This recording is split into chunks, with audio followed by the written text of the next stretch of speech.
Merci de me donner la parole, mais là, effectivement, on est dans une opération quand même où je rappelle qu'il y a eu 4 cas de cancer à l'école et chez les enfants. Donc d'abord, premièrement, on ne peut pas prendre ça à la légère, contrairement à ce que font certains. On ne peut pas le prendre à la légère, c'est quand même quelque chose de grave. Maintenant, vous parlez du rapport et de la façon dont il a été déminé. Bon, pourquoi d'abord avoir attendu 2 ans pour avoir le rapport original?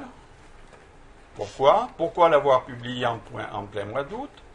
Pourquoi le rapport ne dit quand même pas qu'il faille qu'il n'y a pas de liaison, mais qu'on peut supposer qu'il y a des liaisons, et que dans le même rapport, il existe 2 tableaux INSERM de 2013 où il est dit clairement qu'il y a des liaisons fortes, et il n'y a que 3 niveaux, fort, moyen, faible, qu'il y a des liaisons fortes entre certains cancers chez l'enfant et certains cancers chez l'adulte.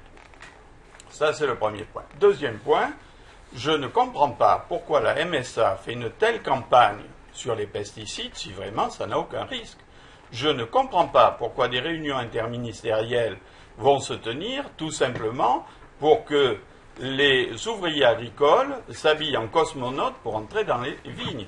Tout ça, c'est des choses que je ne comprends pas. S'il n'y a pas de risque, je ne vois pas pourquoi on n'en tient pas compte.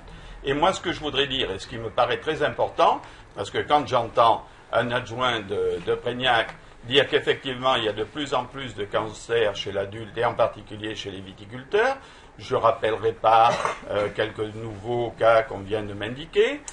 Quand j'entends aussi des gens à l'hôpital Pasteur dire qu'actuellement, il y a de plus en plus de cancers chez l'adulte, j'aimerais bien qu'on investigue, parce qu'effectivement, il y a le poids économique de la viticulture, que je reconnais, mais il y a quand même aussi le poids de la santé de vos concitoyens, messieurs les maires.